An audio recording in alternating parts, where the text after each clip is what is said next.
السلام علیکم ناظرین، پروگرام تجزیہ میں دوسرا حصہ کے ساتھ آپ کی خدمت میں حاضر خدمت ہیں۔ ہمارے ساتھ موجود ہیں سینئر تجزیہ کار جناب صفدر عاصم صاحب اور سینئر صحافی سینئر تجزیہ نگار جناب محمد حفیظ اللہ شاہ صاحب۔ شاہ صاحب، آپ کی طرف آتے ہیں کہ ملک میں کیا صورتحال دیکھ رہے ہیں؟ کون سی پارٹی مرکز اور صوبوں میں حکومت بنانے جا رہی ہے؟ بسم اللہ الرحمن الرحیم۔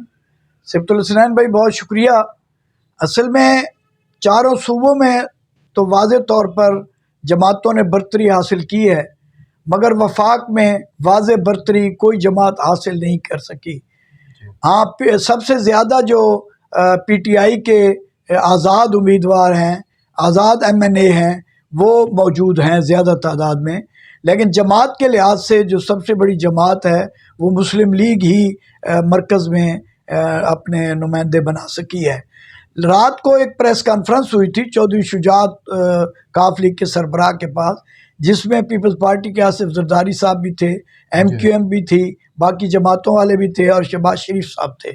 تو وہاں انہوں نے ایک عہد کیا ہے کہ ہم سب مل کر اس ملک کے خاطر، ملک کی معاشی صورتحال کو بہتر بنانے کے لیے، ملک کی ترقی کے لیے مل کر چلیں گے، اور بلکہ انہوں نے وہاں تحریک انصاف کو بھی دعوت دی ہے کہ وہ بھی ہمارے ساتھ ملک کو چلانے میں مدد کریں اور ہمارے ساتھ دیں۔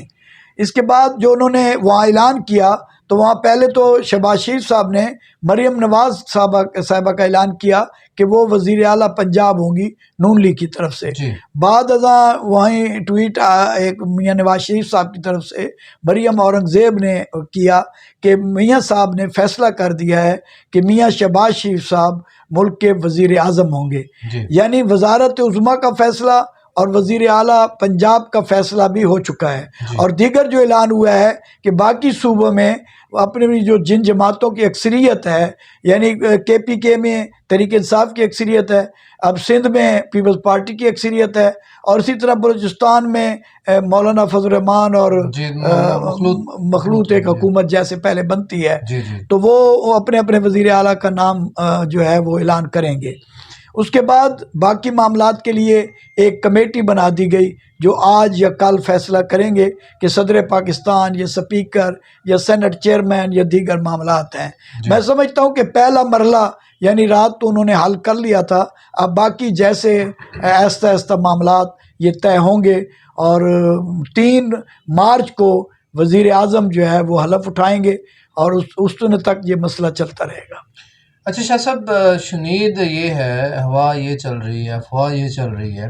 کہ پاکستان مسلم لیگ کی طرف سے کوئی شرط رکھی گئی ہے کہ کوئی بھی امیدوار جو کہ کامیاب ہوا ہے اور آزاد حیثیت سے کامیاب ہوا ہے، اور اگر وہ پاکستان مسلم لیگ میں شامل ہونا چاہتا ہے تو پاکستان مسلم لیگ کے ضلعی صدر جو ہوں گے اس کو ریکمینڈ کریں گے۔ تو اس صورتحال میں، اس دلچسپ صورتحال میں تو بہت سارے امیدوار پیچھے ہٹنے والے ہیں، کیونکہ یہاں پہ عبدالمجید خان خنان خیال صاحب جو ہیں وہ پاکستان مسلم لیگ نون کے ضلعی صدر ہیں۔ کیا کہتے ہیں آپ اس بارے میں؟ اصل میں جماعتیں جو ہوتی ہیں وہ ورکروں کے بیس پر چلتی ہیں، تو کافی جماعتیں جو ہیں اپنے عہدیداروں کو اور ورکروں کو اہمیت نہیں دیتی، جس کی وجہ سے وہ ناکامی سے دوچار ہوتی ہیں۔ پاکستان پیپلز پارٹی اس وقت تک کہ جب تک بے نظیر بھٹو صاحبہ زندہ تھیں بہت زیادہ اہمیت دی جاتی تھی ورکروں کو، اب بھی پیپلز پارٹی پھر بھی ورکروں کو اہمیت دیتی ہے۔ دوسرے نمبر پر مسلم لیگ جماعت ہے جو ورکروں کو اہمیت دیتی ہے، لیکن انہوں نے اس دفعہ جو میاں نواز شریف صاحب نے فیصلہ کیا تھا اپنی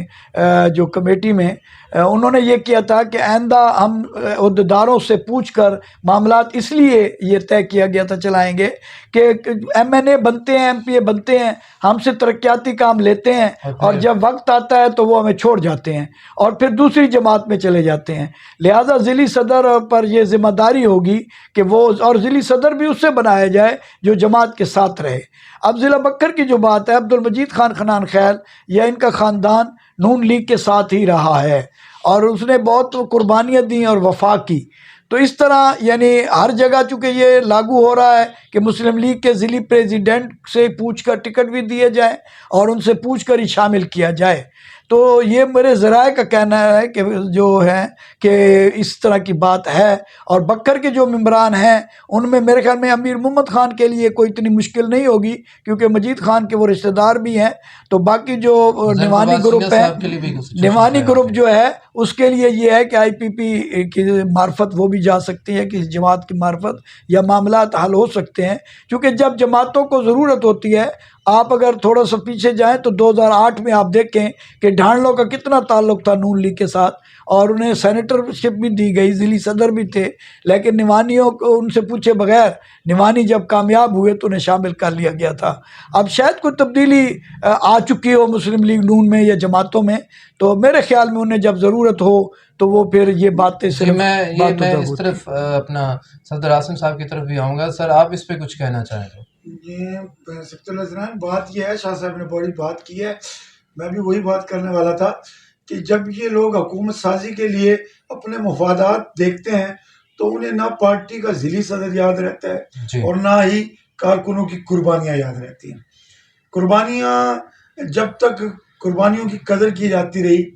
تو اس وقت تک پارٹی کا نام اور پارٹی کی مقبولیت بھی رہی، اور جی جس وقت انہیں اگنور کیا جاتا رہا تو آپ جی پنجاب میں پیپلز پارٹی کو دیکھیں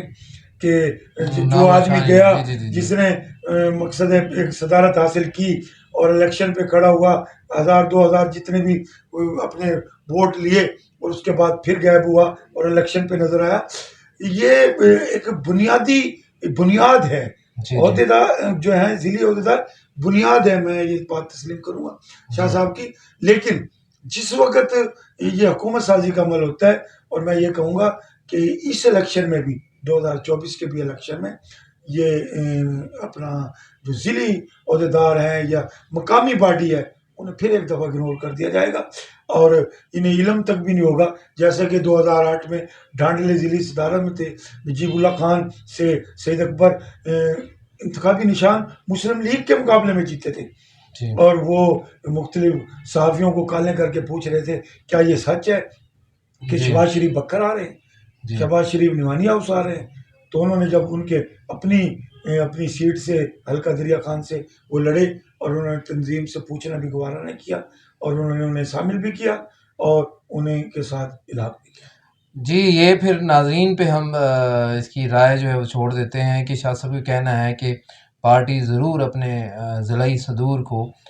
اس بارے میں اہمیت دے گی، اور صفدر عاصم صاحب جبکہ اس سے تھوڑا سا اختلاف رکھتے ہیں۔ آپ کومنٹ سیکشن میں ہمیں ضرور بتائیے کہ آپ کی رائے میں کون سی بات زیادہ درست ثابت ہوگی۔ صفدر عاصم صاحب یہ بتائیے، آپ نے ابھی ضلع کی بات کی اور ضلعی سیاست کی بات کی، ابھی اسی سینیاریوں میں آپ کس طرف جاتے ہوئے دیکھ رہے ہیں ضلع کو؟ جی دیکھیں، اس وقت پاکستان مسلم لیگ کی جو عہدیدار یا ٹکٹ پہ تھے وہ امیدوار جی تمام ہار چکے ہیں، جی بالکل انہیں شکست ہوئی، لیکن الیکشن سے پہلے ہی یہ اعلان ہوا تھا لاہور سے بھی، اور مسلم لیگ نون کے ضلعی صدر عبد المجید خنان خیل نے بھی اعلان کیا تھا کہ حلقہ 92 NA 92 PP 91 PP 92 اور PP 93 میں یہ مسلم لیگ کے اتحادی ہیں، یعنی جی عوامی خدمت محاذ کے امیدوار ڈاکٹر محمد افضل خان ڈھانڈلہ جو NA کا الیکشن لڑ رہے تھے، اور ان کے نیچے جو تھے نعیم اللہ خان شہانی منکیرا سے، ملک غضنفر عباس چھینا صاحب، اور حلقہ بیل سے PP 93 سے ضیاء اللہ خان ڈھانڈلہ۔ جی وہ جب الیکشن کے نتائج سامنے آئے تو یہ تینوں سیٹس تو وہ یہ تینوں سیٹ آپ کے سامنے ہیں، جی جی مطلب شکست ہوئی، اور ایک اکلوتا خدمت جی جی محاذ جی کا ملک غضنفر کامیاب ہوا۔ تو تحریک انصاف کے 3 امیدوار جو پارٹی کے نام سے اور عمران خان کی حمایت یافتہ جی حمایت یافتہ تھے، لیکن انہیں ان تینوں کو عمران خان کی محبت کا ووٹ بھی ملا ہے۔ بالکل ملا جی، دیکھو انہیں الیکشن کمپین کی اجازت نہیں تھی، وہ روح پوش رہے، بغیر کمپین بغیر ووٹ لے کمپین لیے کے انہوں نے جی بڑا ووٹ حاصل کیا جی جی ثناء بالکل اللہ خان مستی خیل نے، امیر محمد خان جی نے، جی اور جی عرفان اللہ خان نیازی نے۔ تو ان میں کل اپسیٹ ہوا، وہ مطلب دوبارہ ریکاؤنٹنگ میں عرفان اللہ خان کو شکست ہوئی اور احمد نواز خان نیوانی جیت گئے۔ وہ 2 سیٹیں ہیں، تو ثناء اللہ خان مستی خیل اور امیر محمد، ان کا تعلق پاکستان تحریک انصاف کے حمایت یافتہ۔ ابتدا میں الیکشن کمپین کے دوران یہ افواہیں تھی کہ وہ بھی کسی معاہدے کے تحت